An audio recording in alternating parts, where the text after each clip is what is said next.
काय ग अगं काय हो महान जीवनाचे हे शिलेदार नाही बरला हात याची जोडीदार अहो काय ग अगं काय हो कार्य प्रतिष्ठा कीर्ती दृष्टा मेहनतीची अति हो श्रेष्ठा गाठी जन्माची ऋणानुबंधाची गृहस्थीची जोडी बघा हे खुलून दिसे जोडी बघा हे खुलून दिसे हो आमचे हे आमची आमचे हे आमचे हे आमची आमचे हे आमची नमस्कार. सह्याद्री वाहिनीच्या सर्व रसिकांचं मी स्मिता गवाणकर मनापासून स्वागत करते.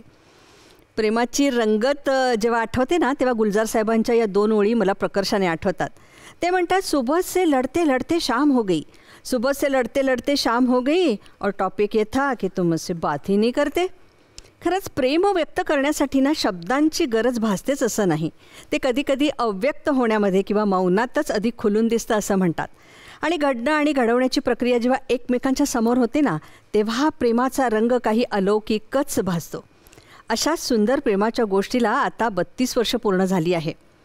अमरावतीहून अत्यंत विश्वासाने एकमेकांचा हातात हात धरून प्रवासाला सुरुवात झाली आणि आपल्या कार्यकर्तृत्वाने जेव्हा जगभरामध्ये जेव्हा नावलौकिक मिळवतं ना तेव्हा आपणही कौतुकाने थक्क होतो. पण तरीही अजून ती असंच म्हणते की तो मुझसे बात नाही करते. मग तो म्हणतो आमची ही ना आणि तीही म्हणते आमचे हे ना.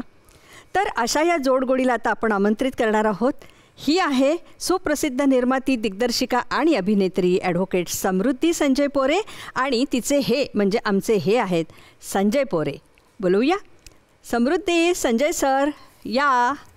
आहा हा हा हा, काय मॅचिंग आणि काय तोरा, क्या बात आहे. महाराष्ट्राच्या सर्व रसिकांच्या वतीनं तुमचं मनपूर्वक स्वागत करते. नमस्कार. समृद्धी, संजय, प्रेमाच्या गोष्टीचं गंमत आणि रहस्य जाणून घेण्याची इच्छा आहे. तर आपण इथे बसूया. थँक्यू. आज काय मॅचिंग करूनच यायचं ठरवलं होतंस का? झालं होते अनायसे, मला असं वाटतं देवानीच केलंय. हा हा. संजय सर, नाही वॉर्डरोबमधनं जेव्हा साडी वगैरे निघाली तेव्हा तुमचं म्हणणं होतं की ऑफ व्हाईटच आपण करायचं, हो ना? हो, माझं जरा डिसाईड होतं की नाही, मी हा जर वेअर केला तर तुला केलं तू ठरव तुझं. मस्त खुलून दिसते. आणि मला वाटतं सर तुम्ही आज पहिल्यांदाच त्याच्यावरचं प्रेम व्यक्त करणार ना? हो. क्या बात आहे. बरोबर आहे, तुम्ही अव्यक्तच प्रेम करता. हम आपके है कौन असं अशा पद्धतीने तिला तुम्ही हेरलेली आहे. तर समृद्धीला कधी पाहिली तुम्ही मला सांगा. मी तिला माझ्या भावाच्या लग्नामध्ये ती ॲज ए करोली म्हणून होती म्हणजे तर आणि मला त्याच वेळेस ती आवडली. आणि तर माझे मित्र पण होते मुंबईचे आलेले सगळे. सगळ्यांनी पाहिल्यानंतर मला म्हणाले, अरे यार सबसे खूबसूरत एक ही लड़की ज़्यादा खूबसूरत है करके. तर मी म्हटलं क्या बात आहे. तर मग पाहिल्याबरोबर मला त्याच वेळेस खूप आवडली होती. आणि त्यावेळेस हम आपके कोण मधला जी ॲक्ट्रेस होती माधुरी दीक्षित. हा माधुरी दीक्षित. तर थोडीशी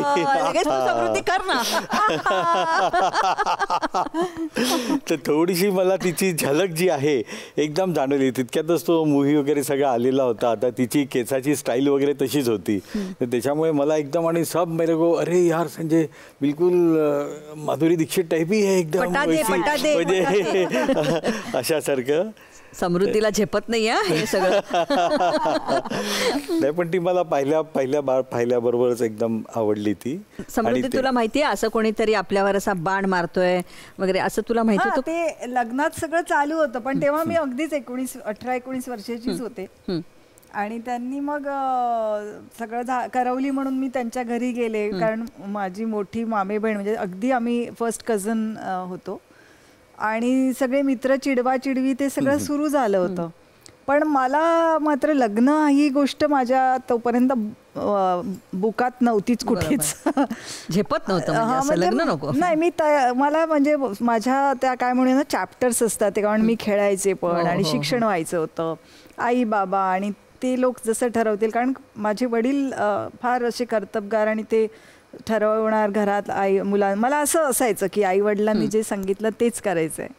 आणि मग मला असं वाटतं की त्याच वेळेला यांच्या आईनी यांना तर आवडली, पण यांच्या मम्मीला, माझ्या आईला जास्त आवडली होती. म्हणजे मला मम्मीने असं विचारलंही, म्हणजे तुला एकदमच म्हटलं मला आवडली आहे बस, तर मग मम्मीला ते आवडायचीच ही. तर त्याच्यामुळे तो that is a very plus पॉइंटच होता तो. समृद्धी आवडणार काही आहे नाहीच, सगळंच आवडणार. आणि मी तिला विचारलं स्पष्टच की म्हटलं मला आपल्याला लग्नच करायचं आहे, मला तुला कधी भेटलात कधी पण हे मला असं वाटतं ते लग्न झाल्यानंतर एक 5-6 महिने मध्ये गेले आणि मग ते सगळं बघत बघत त्यांचं वय लग्नाचं त्यांच्या घरात चालू झालं होतं आणि मग त्यांनी मला प्रपोज केलं. पण मला तेव्हा लग्न म्हणजे काय असतं असं कुठेच नव्हतं, त्याच्यामुळे माझं पहिलं उत्तर तेच सांगतील. काय मी तिला जसं म्हटलं की म्हटलं मला तू आवडली आहे आणि आपण तुम्ही करा बरं प्रपोज, ते दिवसात जाऊ आपण. तेव्हा कसं प्रपोज केलं तसं करा आणि ती काय म्हणते बघू मला. संवाद. अच्छा, मला तू पुष्कळ आवडली. अरे आता दम नाही या बोलण्यामध्ये. लक्षात नाहीये ते त्यांची भाषा अजूनही आमची अमरावतीची. आपल्याला एकदम आवडली आहे, तू सांग लग्नच करायचं. आता तुम्ही करून दाखवा. तिच्यातली जागी झाली आहे बरं का. मला तू खूप आवडली आहे आणि मला लग्नच करायचं आहे, तर त्याच्यामुळे काय तुझं प्रपोजल काय, तुला योग्य वाटतं नाही वाटत काय ते सांग मला. मी तेव्हाचं उत्तर सांगते. मीच सांगतो ना त्यावेळेस. नाही त्याच मला म्हणे मी ना ते पहिले माझ्या घरी विचारील आणि त्यांनी जर होकार दिला तर मग अरे म्हटलं लग्न तुला करायचं आहे ना. राग उफाळून आलेला आहे तेव्हाचा. नाही मी म्हंटल तेव्हा सुद्धा की आई बाबाने हो म्हटलं तर हो, नाहीतर मग मी विचार करेन. हा नम्रपणा म्हणावा का उद्धटपणा म्हणावा मला कळत नाहीये, पण तुझं बरोबर आहे की आई वडिलांचे इतके सुंदर संस्कार आहेत. आई वडिलांना मला एक विश्वास होता की आता जे काही घराणं आपण बघतो लग्न करताना, तर मोठ्या बहिणीला दिल्यामुळे ते सगळं बघितलं होतं आणि शिक्षण पण आम्हाला माहिती होतं, कारण तिच्या यामुळे सगळंच आलं ना, बहीण काय करते, भाऊ काय करतो. तर हे बरंच छान शिक्षण होतं, ऑटोमोबाईल इंजिनियर होते, मुंबईला सेटल्ड होते आणि सगळ्या गोष्टी घरच्यांनी बघितल्या होत्या आणि मला हा विश्वास होता की माझ्यासाठी आईबाबा जे ठरवतील ते छानच असेल. त्याच्यामुळे त्यांच्या विश्वासाला तडा देऊन मी माझं काहीतरी ठरवायला जाईल हे मला त्यावेळेपर्यंत मला असं वाटतं बुद्धी नव्हती किंवा मला ती अजूनही नाहीये. मला असं वाटतं दॅट्स द बेस्ट. आपले आईवडील जे ठरवतात त्याच्यापेक्षा दुसरं कोण हिताचं आपलं बघू शकणारं नसतं. असं छान, किती छान. समृद्धी तू अभ्यासात खूप हुशार होतीस, कारण इतका तुझा तो सगळा प्रवास, ती BSc, मग तू पॅथॉलॉजिस्ट म्हणून काम केलंस, नाही तर लॉ केलंस, नंतर बापरे हो अभ्यासात एकदम कडक हुशार. ॲक्च्युली कडक हुशार म्हणायला मी तेवढा अभ्यास कधी केला नाही, म्हणजे अगदी पहिला नंबर वगैरे माझा कधीच नाही आला. पण मला ना एकाच वेळेला सगळं करायचं असायचं. म्हणजे मी खेळात होते, प्रत्येक टुर्नामेंट्सला जे असायचे हिवाळी किंवा महाराष्ट्राच्या अगदी डिव्हिजनल लेवल, महाराष्ट्र लेवल, त्या लेवलपर्यंत मी खेळायचे, त्याची प्रॅक्टिस असायची. मग काहीतरी शाळेमध्ये डान्स वगैरेचे काय आलं ते मला डान्स पण करायचा असायचा. मग निबंध स्पर्धेत माझा कधीही नंबर गेला नाही, म्हणजे ते माझं लिखाण हे माझं तेव्हापासून होतं. मग असं करण्यामध्ये एक मध्ये म्हणजे एक 75-85% पर्यंत मी होते, पण 100% किंवा त्याच्या अगदी पहिला नंबर येईपर्यंत तेवढा जोर मी फक्त एका बाजूला न लावल्यामुळे मला असं वाटतं की हुशार मला ईश्वराने दिलं असेल, कारण सगळीकडे थोडं करत असल्यामुळे पर्सेंटेज थोडे इकडे म्हणजे अगदी तसं होतं. सर तुम्ही पण ऑटोमोबाईल इंजिनियर, आज तुमचं केवढं मोठं काय म्हणतात त्याला वर्क स्टेशन म्हणूया ना आपण, सर्व्हिस स्टेशन आहे, तर तुम्ही पण हुशार अभ्यासात. नाही मी एवढा हुशार नव्हतो. नम्रपणे ती नाही, मी फ्रँकली सांगतो की ती पुष्कळ टॅलेंटेड आहे. अजूनही मी तिच्यामध्ये पाहतो किती गोष्टी टॅलेंटेड. तिच्या रांगोळीच्या स्पर्धा, ड्रॉइंग पासून त्या सगळ्या, म्हणजे कुठली कला बाकी नाही. कविता करते, सगळं काही आहे. आणि जसं मूवीचं पण तिने जे केलं बिंदासमध्ये, मी तिला म्हटलं होतं की नाही चल you go head with that. आणि पहिला तिने जी स्क्रिप्ट वगैरे लिहिली त्याच्यामुळे ते पहिलं आम्हाला थोडा धाकधूक होत होती, पण खूप. पण मला असं वाटतं की ते पण त्यांच्या मित्रांना, अजूनही त्यांची बालपणाच्या मित्रांचा ग्रुप आहे, तर ही वॉज स्कूल कॅप्टन.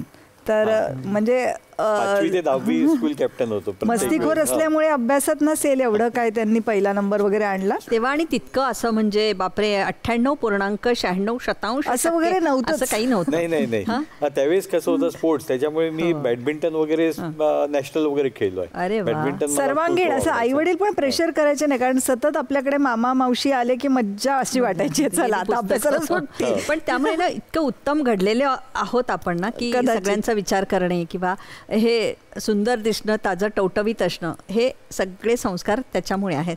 समृद्धी, मुंबईला यायचं का ठरवलंस तू दोघांनीही? म्हणजे हा ऍक्च्युली संजय आले होते इकडे जॉबमुळे. मला असं वाटतं की त्यांनी पण ठरवलं नाही म्हणजे ते अमरावतीच्याच एका जसं चेन्नईला त्यांनी Engineering तिकडनं केलं होतं. तिथनं केलं अच्छा, तिकडे ऑटोमोबाईल केलं. इंजिनिअरिंग.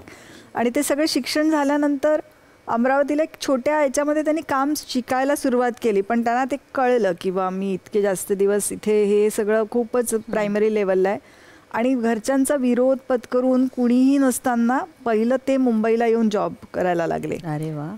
आणि मग माझं मुंबईला येणं हे ॲक्च्युली लग्नामुळे झालं. बर.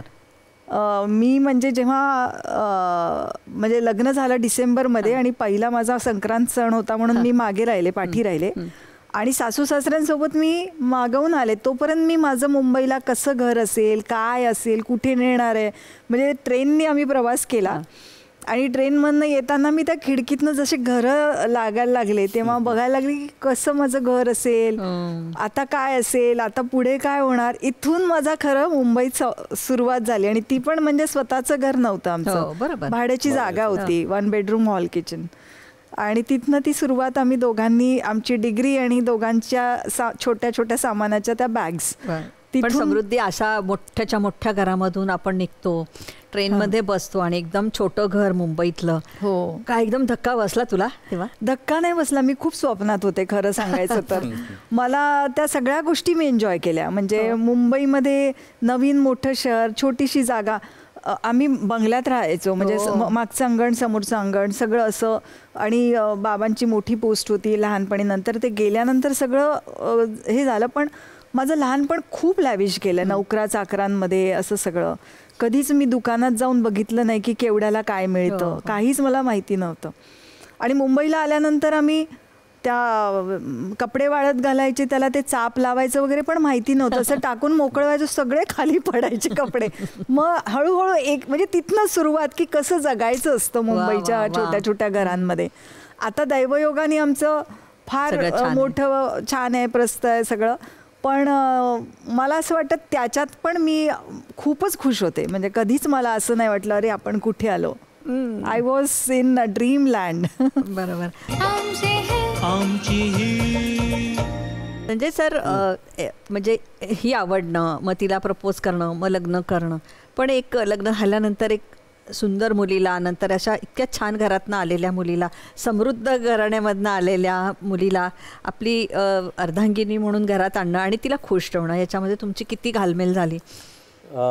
असं मी तिचं जसं लग्न झाल्यानंतर पहिले नाव तिचं शीतल होतं. लग्न जसं झाल्याबरोबर मी तिचं नाव चेंज केलं समृद्धी केलं सुरू झाली. हो आणि मला समृद्धच सगळं काही होत राहिलं माझ्या आयुष्यामध्ये. जितकंही तिने दिलेलं आहे खूप काही आहे म्हणजे मी जेवढं एक्सपेक्ट केलं त्याच्यापेक्षा खूप जास्त दिलं. आणि मी तिच्याकडला नंतर लग्नानंतर पाहत गेलो की तिला आणि ती प्रत्येक गोष्टी खूप समजदारीने करते. सगळ्या गोष्टी डिसिजन्स वगैरे घेताना पण एकदम प्रॉपरली घेते सगळ्याच प्रत्येक गोष्टीमध्ये. तर त्याच्यामुळे I am very happy with that. Samruddhi, तू मुंबईत आल्यानंतर तू म्हणजे लॉचं शिक्षण घेतलंस? हो. मग ते घेण्यापाठीमागे कारण काय? म्हणजे सायन्सची स्टुडंट मग तू अगदी खूपच मजेशीर आहे म्हणजे ते सगळं. मी लग्न झालं तेव्हा BSc मायक्रोबायोलॉजीमध्ये माझं केलेलं तर त्याचा रिझल्ट पण लागायचा होता आणि त्या लग्नाच्या धामधुमीतच परीक्षा झाली होती त्याच्यामुळे माझा ऑर्गॅनिक केमिस्ट्रीचा पेपर राहिला होता. घाई बघा संजय सरांना पेपरही देऊन दिला. आणि मग मी ती हिवाळी परीक्षा जी असते तेव्हा अभ्यास करून BSc कम्प्लीट केलं. मग रुईया कॉलेजला DMLT केलं आणि त्या दरम्यान मग मला 2 मुली पहिली मुलगी झाली तर त्या प्रेग्नन्सीमध्ये मी DMLTचा अभ्यास केला ते झालं. नंतर थोडे दिवस परत गॅप गेले, कारण ती छोटं बाळ असल्यामुळे तिला जेवढा आई म्हणून मला वेळ 24 तास कमी पडेल एवढं वेळ माझं ठरलंच होतं. कारण मला अगदी मजेशीर सांगायचं जर म्हटलं ना, तर मला आई होण्यासाठी लग्न करायचं होतं, इतकं मला आई व्हायचं होतं. अरे वा. म्हणून ते पहिल्या सिनेमाचं नाव मला आई व्हायचं. काहीतरी कुठेही जोडतात, पण तरी. आणि मग ती झाल्यानंतर मग मधल्या काळामध्ये मी लॉ कॉलेजला ॲडमिशन घेतली, आणि सृष्टी माझी छोटी मुलगी ची प्रेग्नन्सी आणि मग तो जो काळ होता जेव्हा मी घरात असायची, तो मी पूर्ण अभ्यासात घालवला. आणि मला काहीतरी सततच शिकायचं असतं. अजूनही माझं शिकणं थांबलेलं नाही आहे. पण ती मजेशीर एक छोटीशी गोष्ट सांगते की लहानपणी असताना ना, माझे वडील इंजिनियर होते आणि माझी बेस्ट फ्रेंड होती, तिचे वडील डॉक्टर होते. तर तेव्हा बाबांकडे स्कूटर होती, आणि म्हणजे स्कूटरच असायची जनरली, फारच कमी लोकांकडे कार अशी ती फियाट वगैरे. आणि त्यांच्या स्कूटरवर प्लसचं साईन असायचं, आणि मला ते फार जाम भारी वाटायचं की अरे यांना काहीतरी. मग मी बाबांना म्हणायची की तुम्ही काहीतरी भागाकार वगैरे, गुणाकार मला माहिती होतं हे रॉंग, चूक आहे, हे नको, तर तुम्ही भागाकाराचं वगैरे काहीतरी चिन्ह लावा. ते म्हणाले असं नसतं. म्हटलं तुम्ही पण तर इंजिनियर आहात ना, तर काहीतरी मोठं पाहिजे ना आपल्याला. तर ते म्हणाले नाही असं काय नसतं, इंजिनियरची डिग्रीच हे असते. तर माझ्या ते मनात राहून गेलं की कुछ तो नावाच्या पुढे काहीतरी असं भारदस्त. आणि मग ते डॉक्टर वगैरे व्हायचं असेल तर मला तेवढ्या राहून गेलं, म्हणजे पाठी खेळामध्ये याच्यामध्ये त्याच्यामध्ये ॲडमिशन नाही, त्याच्यामध्ये मला तेवढे मार्क्स नाही पडले, राहिलं. किंवा मला प्रायव्हेट कॉलेजमध्ये पैसे देऊन, आमच्याकडे तो प्रकारच नव्हता आईबाबांचा की आपल्या पायावर जे करता येईल ते करायचं. मग मला असं वाटलं ADV ॲडव्होकेट हे नाव मला पाहिजे आहे, आणि म्हणून मी ती ॲडमिशन घेतली, ते केलं कम्प्लीट. आणि मग त्याच्यामध्ये नंतर तो सोशल अँगल आला की मी कसं मदत करू शकेल, कारण लोकांना न्यायाची गरज आहे, लढणाऱ्याची गरज आहे. आणि मग मी पुढे ती वेगळी 2 मुली असताना तू इतका अभ्यास पूर्ण केलास? हो, म्हणजे कांदिवलीला राहायचो आम्ही. मी सांगतो ना, ती प्रेग्नंट असतानाच तिने सेकंड जी होती माझी, त्यावेळेस प्रेग्नंट असतानाच पूर्ण स्टडी केली, आणि स्टडी करून त्याच्यावर म्हणजे ॲडव्होकेट याच्यात ती लॉ LLB मध्ये पण शी युनिव्हर्सिटीमध्ये सेकंड आहे. तर त्याच्यात मला मोठं कौतुक करायचं वाटतं. त्याच वेळेस मी म्हणायचो की तू अभ्यास नको करू, म्हटलं थोडंसं. नाही, ती म्हणे मला करायचं आहे लॉ. काय सांगते. आणि अभ्यास माझा तसा घरी करता नाही, कारण जॉईंट फॅमिली होती, मुलं लहान होती, घरच्यांचा सपोर्ट होता मला, म्हणजे कारण मी करते घरचं सगळं सांभाळून, कारण मला कुठे कॉम्प्रोमाइज नाही करायची की आज असं जेवण किंवा तुम्ही मुलांना सांभाळा किंवा शाळेत तू सोड, सगळं मला करायचं असायचं. मग अभ्यास ना तेव्हा एक असा वॉकमॅन एक गोष्ट होती, त्याच्यामध्ये कॅसेट टाकली का तुम्ही बोललेलं ते टेप व्हायचं.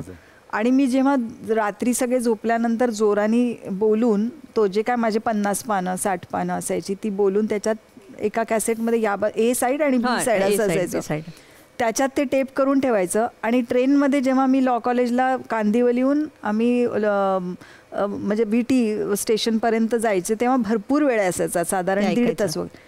ते सारखं सारखं सारखं सारखं एक 50 100 150 वेळा ऐकून तो माझा अभ्यास असायचा की मला ते पाठच होऊन जायचं, आणि मग मी तो पेपरला लिहायची. काय सांगते, हा असा अभ्यास होता तो. हे थक्क करणारच आहे. म्हणजे वाटताना सोपं वाटलं ना, बापरे, ह्याला एक वेगळी जिद्द लागते ना.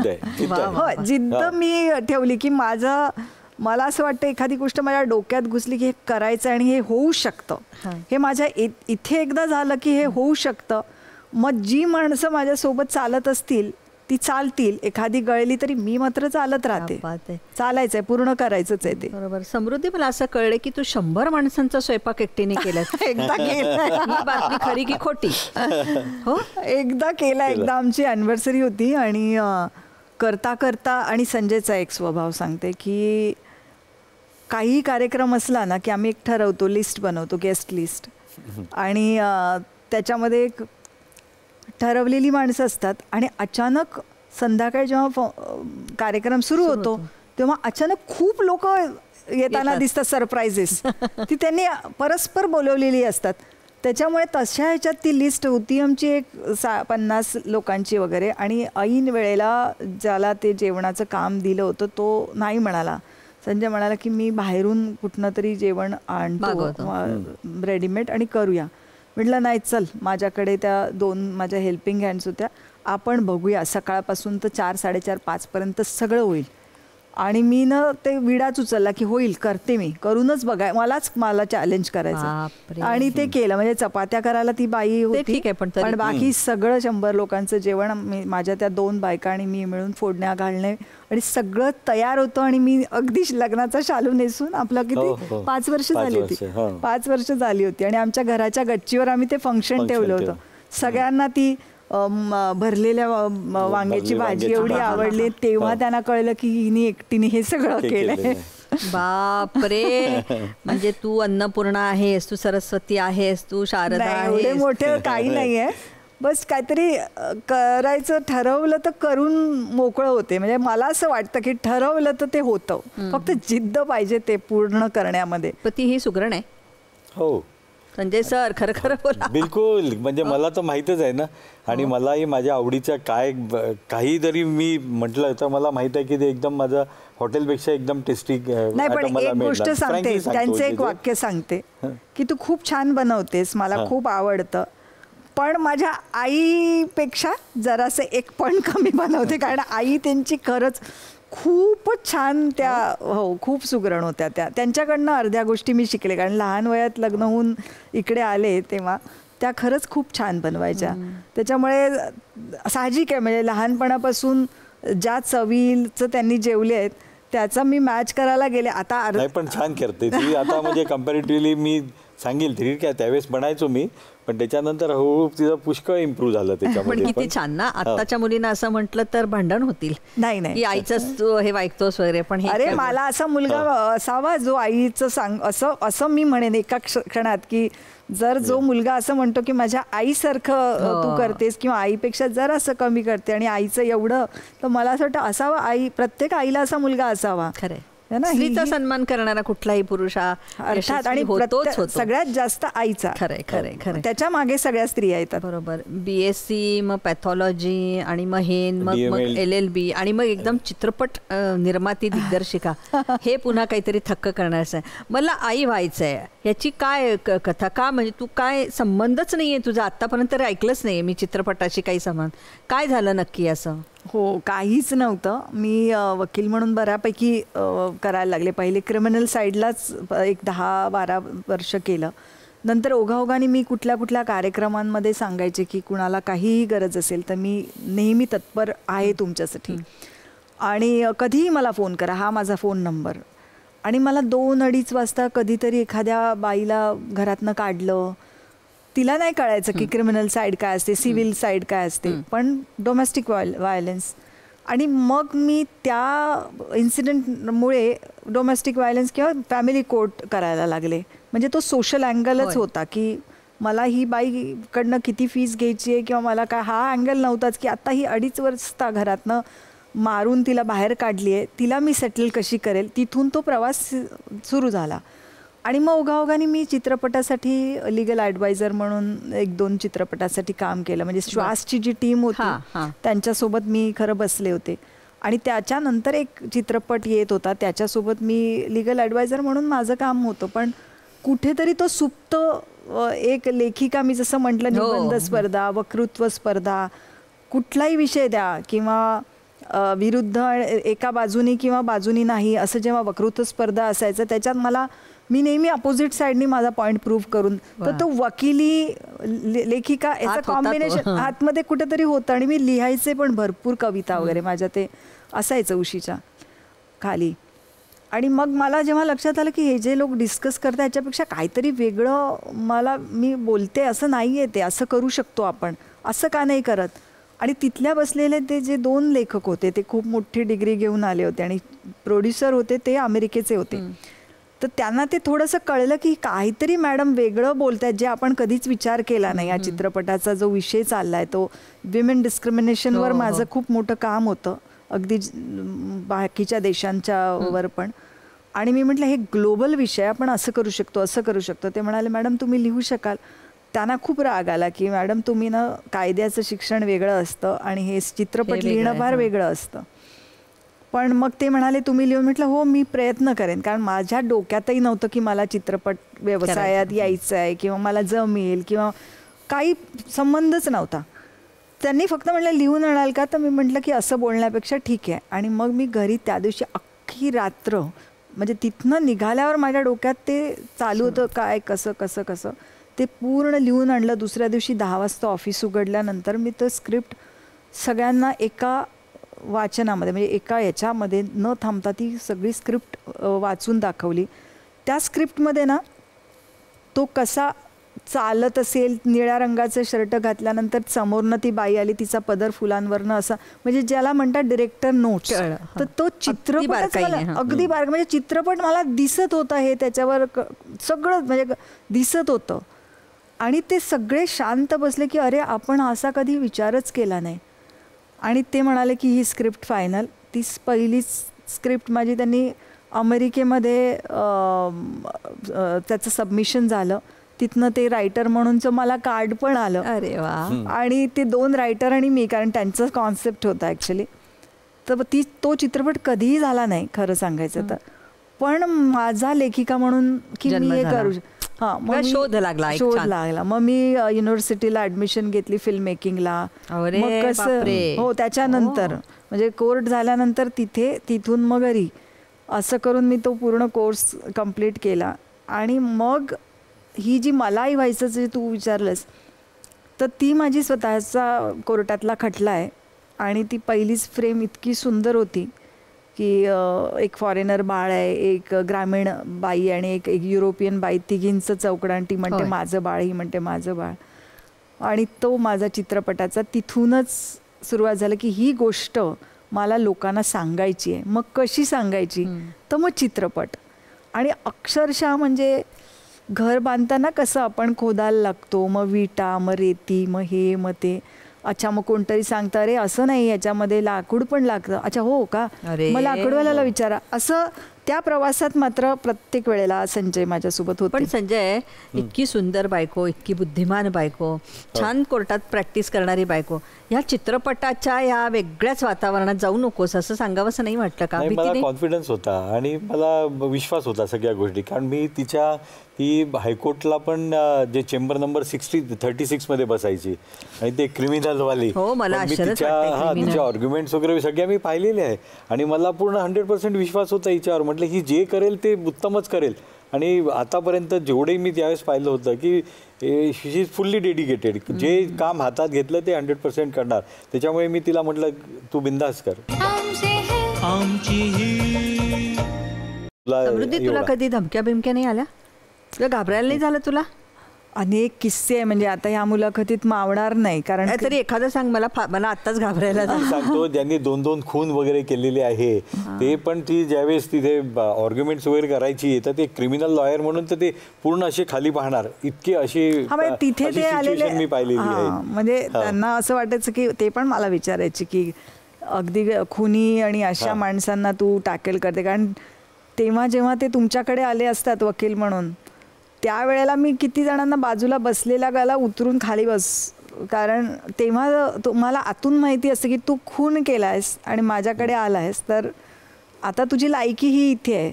तर मला असं वाटतं की तुम्ही जेव्हा ती कॉलर बांधता ना लढण्यासाठी आणि उभं राहण्यासाठी, त्याची ती एक ताकद आपोआप येते. म्हणजे भीती तर फार लांबची गोष्ट आहे, पण मी एखाद्या म्हणजे गरजूला कसा न्याय मिळवून देईल, काय काय मला बोलता येईल, मग समोरचा हे बोलेल तेव्हा माझ्याकडे हा कुठला शालजोडीतला पॉईंट मी ठेवेल, हे सगळं असायचं.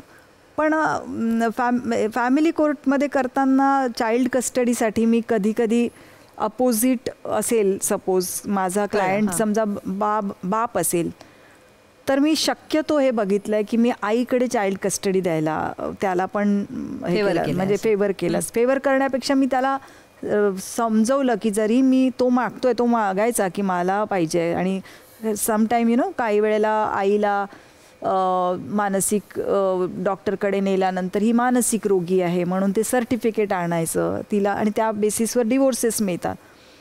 पण मी चाइल्ड कस्टडी शक्यतो आईकडे कशी देता येईल, कारण मला असं वाटतं तिच्याशिवाय कोण मुलाला वाढवू शकत नाही व्यवस्थित, हे केलं. आणि मग त्यावरून मला धमक्या, म्हणजे पैशाचे बंडल गाडीत आणून टाकायचे, मग नंतर काय काय रस्त्याने पाठलाग करायचा, अशा अनेक गोष्टी झाल्या आहेत, म्हणजे बऱ्याच झाल्या आहेत. हा एक वेगळा चित्रपट होऊ शकेल.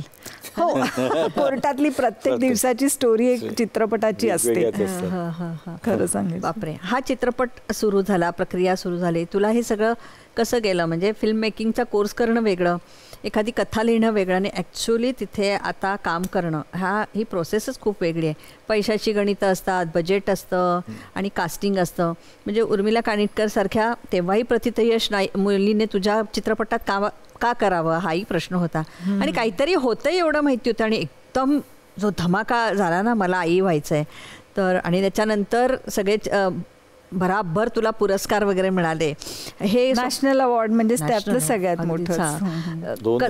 किती किती कष्ट, म्हणजे कसं तू त्याचं वर्णन करशील सगळ्या या गोष्टीचं? मला असं वाटतं की मी ना तेव्हा प्रयत्न केला की आता करायचं आहे, कुणाची तरी हेल्प घेऊया, कुणाला तरी असिस्ट करूया.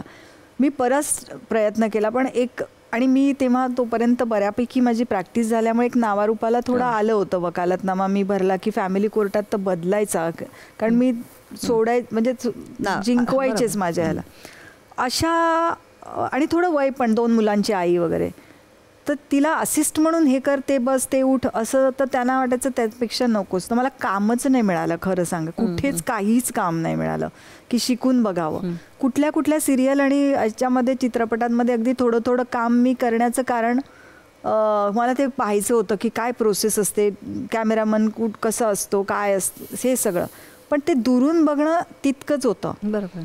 आणि जेव्हा मी माझा चित्रपट करायला गेले तेव्हा समजून की काय करायचं आहे काय नाही, त्यावेळेला प्रत्येक प्रोसेसमध्ये संजय होते, पण मी मग पैसे नव्हते, कारण पैसे हे लागणारच असणार ना चित्रपटाला. आता ठरवलं आहे, स्टोरी लिहिली, सगळं लिहिलं, गाणी मीच लिहिली, स्टोरी मी लिहिली, डायलॉग्स मी लिहिले, सगळ्या गोष्टी करायला घेतल्या आणि डायरेक्शन पण शिकून घेतलं होतं, पण प्रॅक्टिकल नॉलेज काहीच नव्हतं.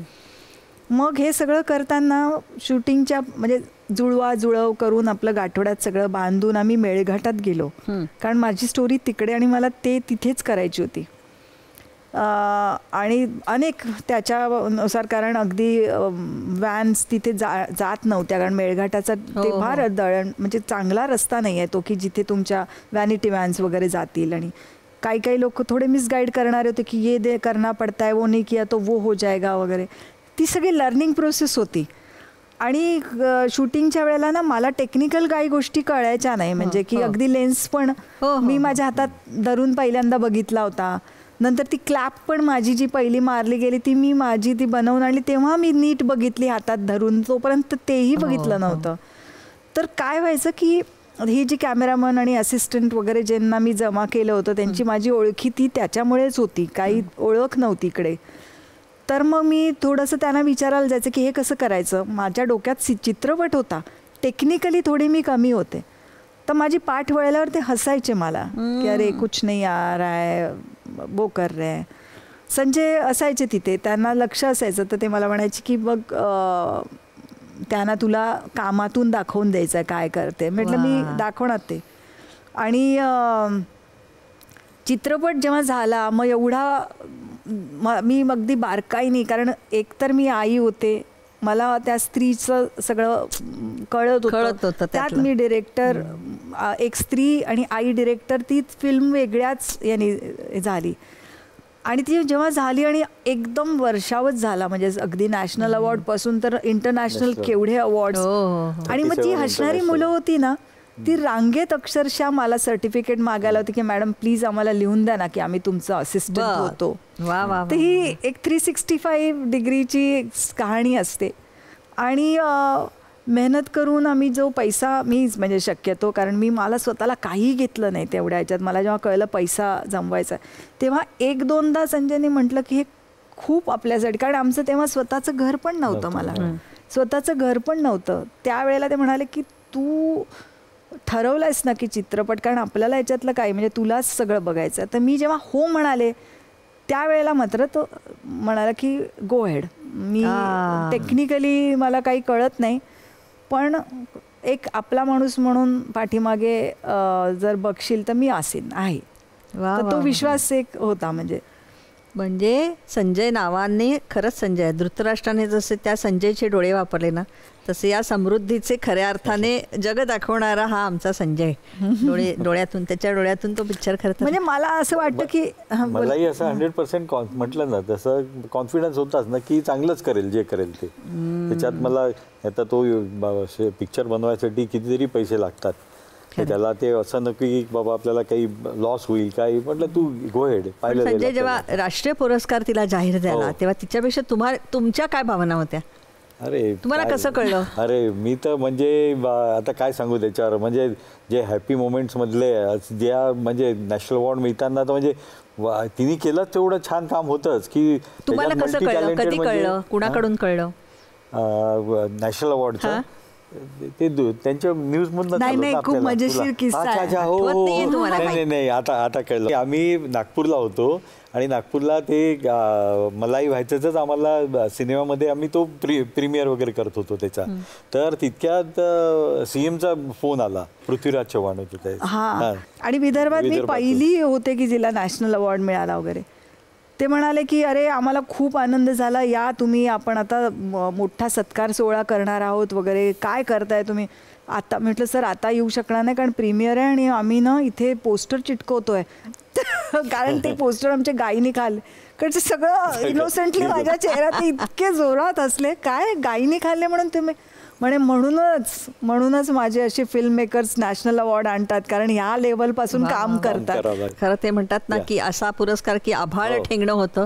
तुला जगभरातल्या दिशा मोकळ्या झाल्या या पुरस्कारामुळे आणि एक छान उत्तम दिग्दर्शिका, निर्माती असं. पण ह्याच्यामध्ये तुझी अभिनेत्री थोडं तुला म्हणजे करायचं होतं काम, थोडं बघितलंय तुला मी असं 2 वेण्या घालून आणि तसं फ्रॉक वगैरे.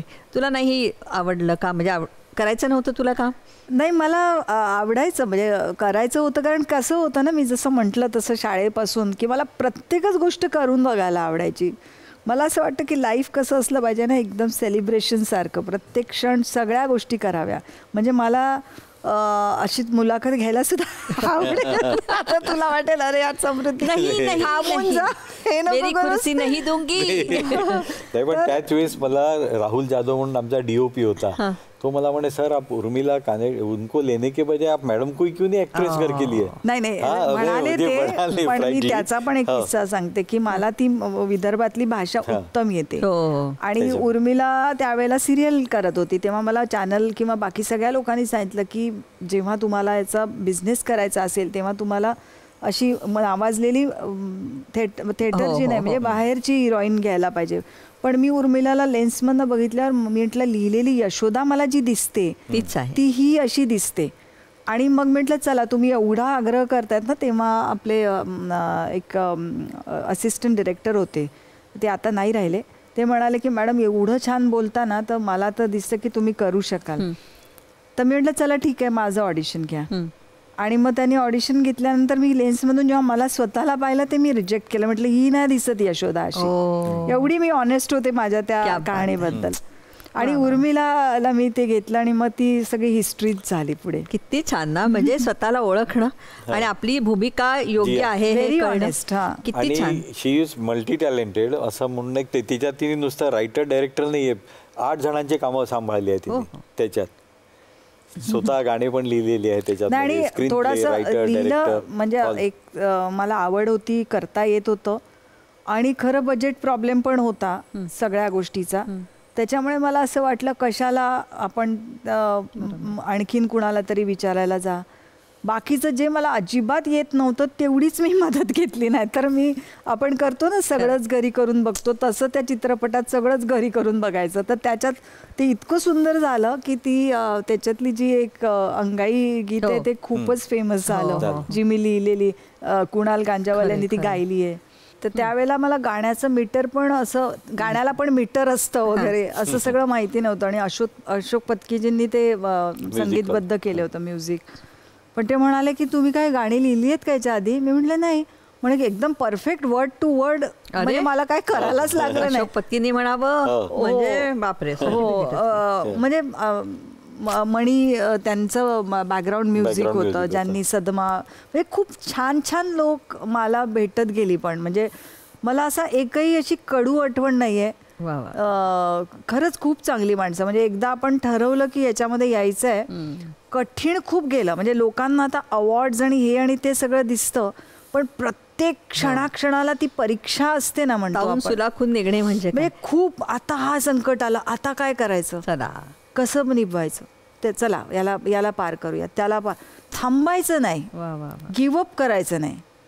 एवढं ते संजय सरनी सांगितले ना, चमत्कार करा नमस्कार मिळेल. म्हणजे तीच मंडळी जी तुला नावं ठेवत होती ते करून दाखव असं त्यांना. तू त्यांना अहो म्हणतेस? हो हो, ते इतकं छान वाटतंय ना. म्हणजे आमचं टायटल सॉन्ग पण अहो आणि अगं असं आहे. अहो वगैरे म्हटलेलं तर ऐकूच येत नाही अजिबात ना. हो, आजकाल नाही म्हणत, पण समहाऊ मला असं वाटतं की मी अहो जाओच करते. म्हणजे एखाद्या वेळेला संजय आवाज देते, पण आम्ही तुम्ही तसंच बोलतो आम्ही. वा वा वा वा. काय कशा भांडते ना खूप, ही असं ऐकायला मिळालं. नाही अशी होय होय होय होय होय. आता मला माहित होतं, पण ते नाही भांडत नाही माझे. म्हटलं ते कोर्टात वगैरे जे काही चालू राहायचं आर्ग्युमेंट, बिलकुल नाही. घरात बिलकुल तिचं. इव्हन माझ्या दोघींना पण असं नव्हतं की बाबा आईचं असं टेरर वगैरे अशी नाही. पण आमचं मतभेद म्हणजे आम्ही ऍक्च्युली भिन्न आहोत खरं सांगायचं.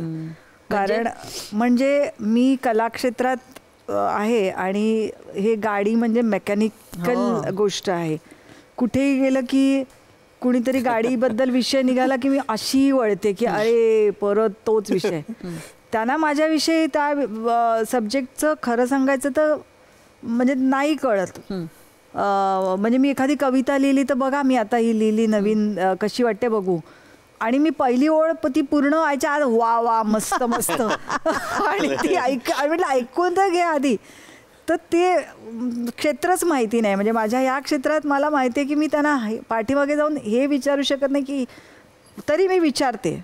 आणि त्यांनाही माहिती आहे की मी काहीही सांगितलं ते ती तिच्या मनातच करणार आहे. पण चाललेलं असतं. आम्ही म्हणजे सगळ्याच बाबतीत टी व्हीवरचे प्रोग्राम जे आहेत ते त्यांना वेगळे आवडतात, मला वेगळे आवडतात. पण मला असं वाटतं की मतभेद किंवा तुमच्या आवडीनिवडी वेगळ्या असतानासुद्धा एक आता 32 वर्ष आमच्या लग्नाला झाली आहेत. बऱ्याचशा गोष्टी तू तसं केलं ते मला आवडलं नव्हतं वगैरे वगैरे याच्यावर आमचं चाललेलं असतं. पण मला असं वाटतं की बेस्ट फ्रेंड्स जे म्हणतो ना आपण, की तुम्ही एकमेकांचे पहिलं मित्र असले पाहिजे. तुम्हाला नाहीतर मग कसं होतं ना की कधीच तुम्ही भांडणार नाही. तू म्हणशील तसं, तू म्हणशील तसं, मग एक जण कायम दबत असतो. हो हो बरोबर, किती छान बोललीस तू. तर ते व्हायला नको. प्रत्येकाचं एक वेगळं क्षेत्र आहे, ते तो करत असतो. तर मी त्यांच्या गाडीच्या मध्ये आहेत ना, आता कधीच इंटरफेअर ती नाही करत ना. तिला तुम्ही किती नवीन नवीन मॉडेल सांगतो, या होंडामध्ये ही नवीन आली, मर्सिडीज मध्ये असे ब्रँड्स आहे, कितीतरी त्या गोष्टी. तिला त्याच्यात इंटरेस्टच नसतो, काहीच नाही. फक्त मला बसायला गाडी आहे संजय चांगल्यापैकी, बस झालं. मला वाटतं समृद्धी, आता तू एक कविता तुझी आवड. नाही बिलकुल नाही. आता मला आठवणारच नाही काही. म्हणजे तू आधी सांगितलं असतं तर मी थोडंसं विचार करून आले असते. नाही पण ती करेल तयार, मला माहित आहे.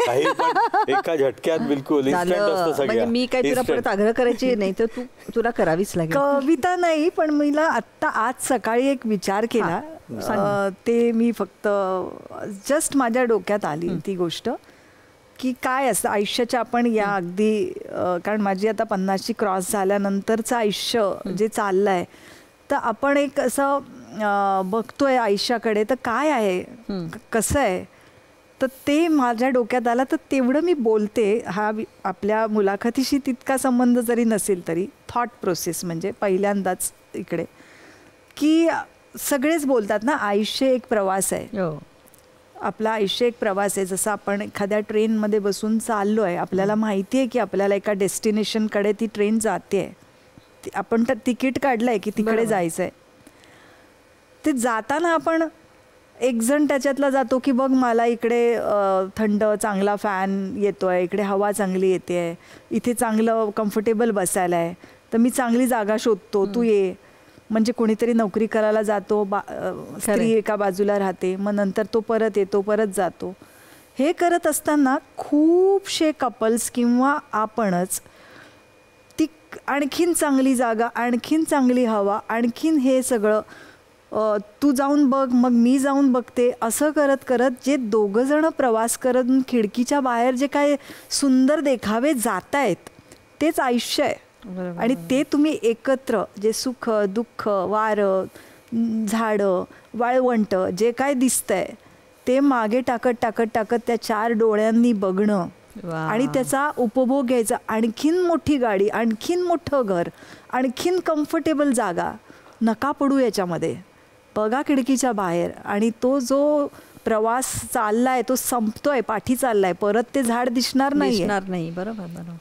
ते करा. हे मी एक कपल्सला आपला जे आमची ही आमचं हेच आहे, तर मी नवीन येणाऱ्या कपल्सला ही गोष्ट सांगेन की प्रवास सोबत खिडकीच्या बाहेर जे काय येतं प्रवास करा, बाहेर जा, निसर्ग बघा, तो क्षण जोडीने बघा, लागतंय काय घालायला, अंग झाकायला कपडे, जे तुमच्या आवडीनिवडी शौक ह्या गोष्टी तर करायलाच पाहिजे.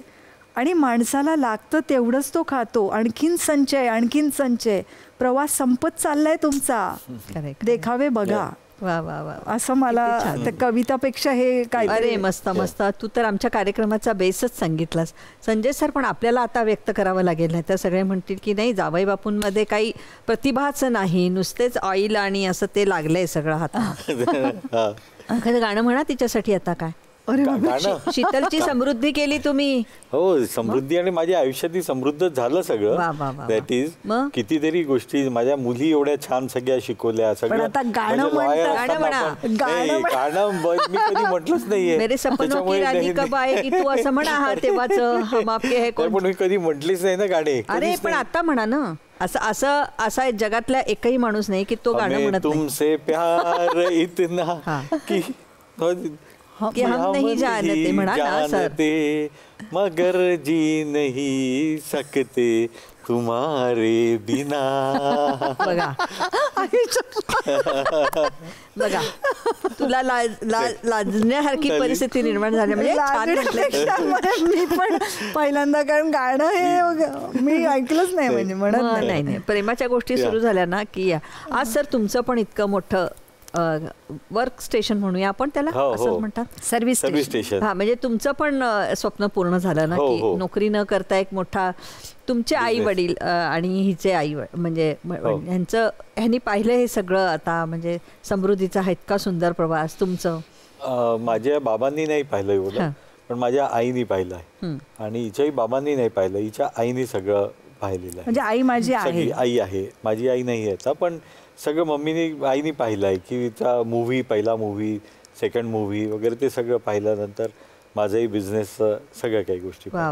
आणि ती असल्यामुळे ती पण जसं मी तिला सिनेमासाठी हे केलं आहे तसंच तिने मला माझा बिझनेस स्टार्ट करताना पण बॅकिंग तिचंच होतं जास्त, की संजय चल चालू कर पाहिलं जाईल, मी आहे पाठीशी.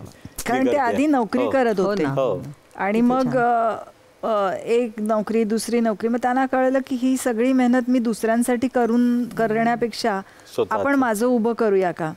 त्यांचा पण प्रवास असा शून्यातनच इथपर्यंत. मगाशीच म्हणता ना की घडणं आणि घडवणं एकत्रित सुरू झालं ना की असं हे सुंदर नातं आम्हाला बघायला मिळतं. समृद्धी, ज्या माणसाला भेटण्यासाठी खरं तर रांगा लागतात किंवा नुसता स्पर्श करण्यासाठी माणसं अशी तरसलेली असतात, त्या माणसाच्या आयुष्यावर एक सुंदर चित्रपट तयार करावा असं तुला वाटणं साहजिक आहे. पण त्यांनी तुलाच होकार द्यावा, कारण अनेकांनी त्याच्या आधी त्या माणसाला असं साकडं घातलं होतं, देवाला नवस बोलले होते की आम्हाला परमिशन द्या. त्या प्रकाश आमटे यांच्यावर पिक्चर काढावा आणि तिथेपर्यंत पोचावा असं तुला का वाटलं? खरं तर चित्रपट कसा झाला ते हे सगळ्यांना माहिती आहे, पण का वाटलं तुला तसं?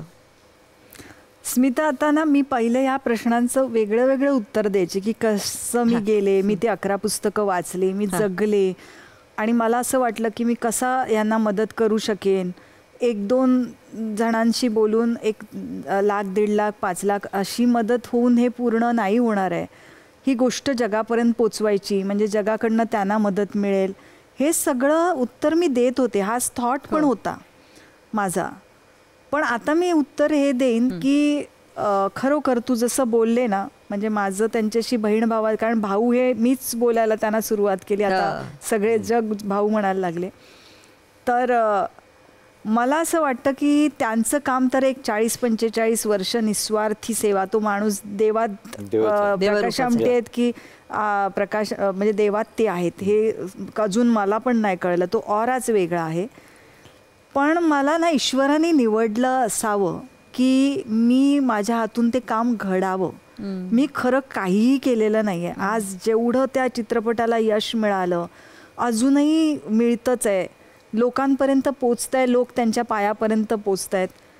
मी निमित्त आहे, त्यांनी निवडलेलं ते निमित्त आहे की माझ्या हातून ते घडावं, घडलं आणि ते झालं. काही लोक म्हणतात की तुम्ही चित्रपट करेपर्यंत आम्हाला ही गोष्ट माहिती नव्हती, तुमच्यामुळे कळली. खरंच कळली असेल, पण मी निमित्त आहे. ती तर पहिलेच घडली होती. ते चालूच होतं अविरत सेवा, काहीही पैसे न घेता, काहीही थँक्यूसुद्धा त्या माडिया गोंड जातीच्या आदिवासींना येत नाही. तर मला वाटतं की खरंच मी काही नाही केलेलं आहे, माझ्याकडनं घडलं ते. पण तरी जे काय असेल ते तुझ्या मनात, आम्ही मात्र सगळे जगभरातले रसिक तुला थँक्यू म्हणतो त्या निमित्ताने. मी ईश्वराला थँक्यू म्हणते. कारण देव घरापर्यंत पोहोचवण्याचं सुंदर काम तू केलंस.